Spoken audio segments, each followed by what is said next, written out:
So hi guys, welcome back to my channel. My name is Vaibhav and I am a PSL certified PT trainer. तो आज का video होने वाला है repeat sentences पे। तो मेरे पास बहुत सारे क्वेश्चंस आते हैं कि रिपीट सेंटेंस को कैसे प्रैक्टिस करें, क्या उसकी मार्किंग स्कीम है और वो कितना इंपॉर्टेंट है। तो आज की वीडियो में हम वही सब डिस्कस करेंगे। तो अगर आप उनमें से हैं जिनका रिपीट सेंटेंस में स्कोर कम आता है या फिर आप रिपीट सेंटेंसेस में नर्वस हो जाते हैं, तो ये वीडियो आपके लिए होने वाला है। And so do watch it till the end. So let's get started. तो पहले हम देखते हैं टास्क डिस्क्रिप्शन क्या है। तो रिपीट सेंटेंस में हमारे पास 10 to 12 सेंटेंसेस आते हैं and each sentence is around 9 to 14 words long and हमें आइडियली तो सारा का सारा सेंटेंस आपको एज इट इज रिपीट करना है। Then let's look at it marking scheme. तो मार्किंग स्कीम में हमारे पास 3 पैरामीटर्स हैं, content, fluency and pronunciation. Content मतलब आपका जो कंटेंट है वो कितना एक्यूरेट है, मतलब कि जो आप बोल रहे हैं वो एग्जैक्ट सेंटेंस से कितना मैच करता है। देन हमारे पास आता है फ्लुएंसी। फ्लुएंसी हमारे पास होता है कि no unnecessary pauses and no hesitations, और ये भी हमारे पास होता है कि हमें प्रोनाउंस जो वर्ड कर रहे हैं वो एग्जैक्टली क्लियरली होना चाहिए। तो ये हमारा आता है प्रोनाउंसिएशन में, which means clarity in each word. तो कंटेंट हमारा होता है 3 मार्क्स का, फ्लुएंसी हमारा होता है 5 मार्क्स का एंड प्रोनाउंसिएशन भी हमारा होता है 5 मार्क्स। तो guys since it is a very important task, ये हमें लिसनिंग में भी मार्क्स देता है, ये हमें स्पीकिंग में भी मार्क्स देता है and together with read aloud it constitutes around 35 marks in your speaking module. तो बहुत ही इंपॉर्टेंट टास्क है हमें। तो हम वैरायटी ऑफ वेज से चेक करेंगे कि हमारे लिए बेस्ट अप्रोच क्या होगी। तो मेथड 1 पे आते हैं जो कि बहुत ही स्ट्रेट फॉरवर्ड मेथड है, बट इसमें भी स्टूडेंट्स काफ़ी गलती करते हैं। तो देखते हैं पहले मेथड में हमें क्या करना है। तो first step is to understand the meaning of the sentences. So guys जैसे जैसे आप सेंटेंस को सुन रहे हैं बहुत ही ज़्यादा इंपॉर्टेंट है कि आप उसके मीनिंग को अंडरस्टैंड करें।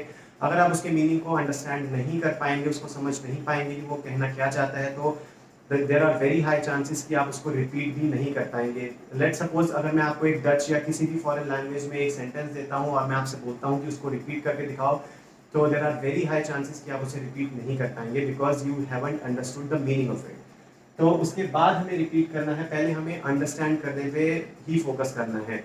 तो जब हमारे पास 3 सेकेंड्स होंगे एक सेंटेंस के खत्म होने के बाद, तो उस 3 सेकेंड्स में हमें उसे अंडरस्टैंड करके उसको अपने माइंड में रखना है एंड देन हमें उसे रिपीट करना है। तो गाइस पहले मेथड में हमने ये देखा कि हमें सिर्फ उस सेंटेंस को सुनना है, समझना है एंड उसे रिपीट कर देना है। अगर वो हमें डिफिकल्ट लग रहा है तो हमारे पास एक और अप्रोच है इसको अटेम्प्ट करने की। तो फिर हम मेथड 2 पे आते हैं। मेथड 2 में हमें क्या करना है, हमें अंडरस्टैंड करना ही है मीनिंग को एंड हमें जब जैसे जैसे वो बोल रहा है हमें we have to write the first letter of each word that he is speaking. तो इसमें हमारा थोड़ा सा एडिशनल एफर्ट लगेगा कि हम जैसे जैसे हम सुन रहे हैं वैसे वैसे हमारी अगर राइटिंग स्पीड तेज है तो हम ईच वर्ड के जो पहला लेटर होगा हम उसे लिख पाए, और देन जो उन 3 सेकेंड्स होंगे अगेन उन 3 सेकेंड्स में हमें उस पूरे के पूरे सेंटेंस को अपने दिमाग में रखना है and then we have to repeat it. तो इसमें थोड़ा सा एक्स्ट्रा एफर्ट लगेगा कि हमें अपनी राइटिंग की स्पीड थोड़ी सी बढ़ानी पड़ेगी ताकि हम सारे के सारे वर्ड्स के सारे जो फर्स्ट लेटर्स हैं हम उन्हें लिख पाएँ। But this technique also definitely works and इसमें आपको थोड़ी सी एक्स्ट्रा एफर्ट लगेगा, थोड़ा सा एक्स्ट्रा प्रैक्टिस जरूर करनी पड़ेगी, बट दिस डेफिनेटली वर्क। तो गाइज अगर आपने मुझसे कहा कि फर्स्ट मेथड भी नहीं हो रहा, उसमें बहुत सारा याद रखना पड़ रहा है, और सेकंड मेथड भी नहीं हो रहा क्योंकि उसमें हमें बहुत सारा लिखना पड़ रहा है, तो हमारे पास एक थर्ड ऐसा मेथड भी है जो दोनों का एक मिक्सचर है।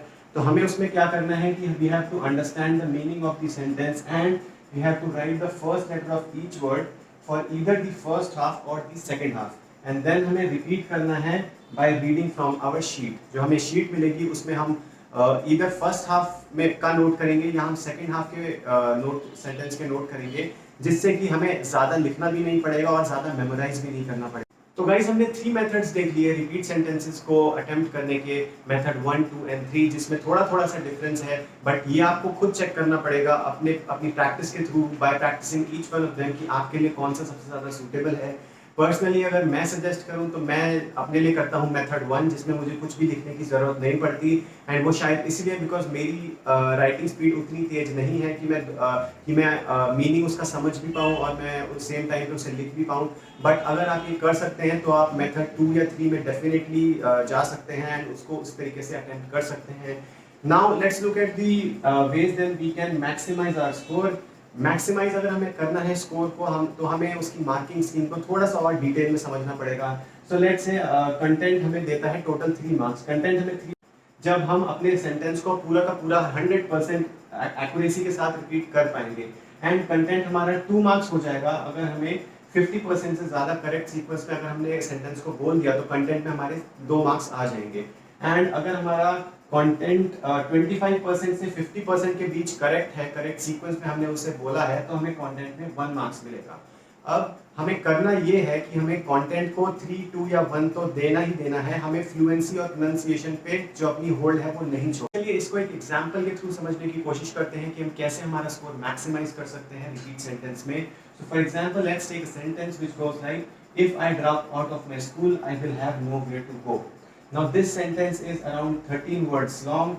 तो अगर हमें ये समझ में आता है सेंटेंस को सुनने के बाद कि if I drop out I have nowhere to go, अगर हम माई स्कूल को ओमिट भी कर देते हैं, हमें एग्जैक्टली वो समझ में नहीं आता है उस टाइम माई स्कूल उसने बोला था या नहीं, एंड हम रिपीट कर देते हैं if I drop out I have nowhere to go. So this is around 9 words in total, which means we are repeating more than 50% of the content. So our score in content is 2/3. And अगर हम उसे अच्छे से pronounce करके उसे fluently वे में एक बोल देते हैं तो हमें उसमें भी 5 और 5 मिल जाएंगे, विच मीन्स हमें कंटेंट में 2 मार्क्स मिल रहे हैं, हमें फ्लुएंसी में 5 मार्क्स मिल रहे हैं, एंड हमें प्रोनाउंसिएशन में भी 5 मार्क्स मिल रहे हैं, which means our total score in this question becomes 12 out of 13, which is a very good score in repeat sentence. Then अगर आप मुझसे कहते हैं कि सर मुझसे ये नहीं हो पा रहा कि मैं पूरा सेंटेंस रिपीट करूं, तो हमारे पास उसकी एक और ट्रिक है। Let's take a look at the worst case scenario which can possibly happen to you. तो उसमें अगर हम बात करें, अगर आपको सिर्फ और सिर्फ ये समझ में आता है कि if I drop out, which means अगर आपको सिर्फ फर्स्ट हाफ का भी आपको एक पार्ट ही सुनाई देता है, एंड अगर आप सिर्फ वही सुन पाते हैं, तो हमारे पास ट्रिक उसकी ये है कि हम उसके आगे कोई भी अपना नेचुरल फ्रेज लगा देंगे। फॉर एग्जाम्पल मैंने यहाँ पे लगाया है I am going to be happy around people. तो अगर हम कॉन्फिडेंटली, फ्लुएंटली एंड क्लैरिटी के साथ अगर हम ये बोल देते हैं वर्स्ट केस सिनेरियो में भी कि if I drop out I am going to be happy around people, and then if I click on next, तो भी हमारे पास अराउंड 25% से ज़्यादा कंटेंट आ जाएगा, विच मीन्स हमारे कंटेंट में वर्स्ट केस सिनेरियो में भी 1 out of 3 मार्क्स आ जाएंगे। एंड लाइक आई सेड, अगर हम उसे फ्लुएंटली बोले एंड अगर हम उसे without hesitations, without pauses repeat करने की मतलब फुल कोशिश करें, एंड अगर हमारा क्लैरिटी इन ईच वर्ड बिल्कुल परफेक्ट है, तो हमारा स्कोर तब भी कंटेंट में सिर्फ 2 मार्क्स ही कटेंगे, which means our total score is still going to be 11 out of 13, which is again a very good score in repeat sentences. तो हमें करना ये है गाइस कि हमें पैनिक नहीं करना, हमें unnecessary pauses या hesitations नहीं लेने। Even if we are scoring low in content, हम अपना स्कोर मैक्सिमाइज इस तरीके से कर सकते हैं कि हम उसे फ्लुएंटली एंड कॉन्फिडेंटली बोले विदाउट एनी हेजिटेशंस, ताकि even in our worst case scenario जिसमें हमें सिर्फ और सिर्फ 4 वर्ड ही रिपीट करने हैं, उसमें भी हम एक ऐसा फ्रेज, कोई भी आप फ्रेज यूज कर सकते हैं that I am going to be happy around people, तो आपका स्कोर मैक्सिमाइज डेफिनेटली हो जाएगा। मैंने ये टेक्निक पर्सनली अप्लाई करी है कि अगर मुझे कुछ बिल्कुल भी समझ नहीं आता है तो मैं कॉन्फिडेंटली जितना समझ में आता है 3-4 वर्ड, उसके बाद कोई भी एक सेंटेंस अपेंड कर देता हूँ, कोई भी एक फ्रेज अपेंड कर देता हूँ, जैसे I am going to be happy about it या I am going to be happy around people. तो इससे क्या होता है कि मेरा कंटेंट में अगर थोड़ा सा स्कोर कम भी है, then I make up for it with my score in fluency and pronunciation। तो मेरा टोटल स्कोर जो रिपीट सेंटेंस में हो जाता है वो एक अच्छा स्कोर हो जाता है। सो गाइस, आई होप आपको ये वीडियो पसंद आया होगा, आपको ये वीडियो इन्फॉर्मेटिव लगा होगा, एंड ये आपकी डेफिनेटली हेल्प करेगा पीपीई के रिपीट सेंटेंसेस को अटेम्प्ट करने में। So until the next time, this is me signing off.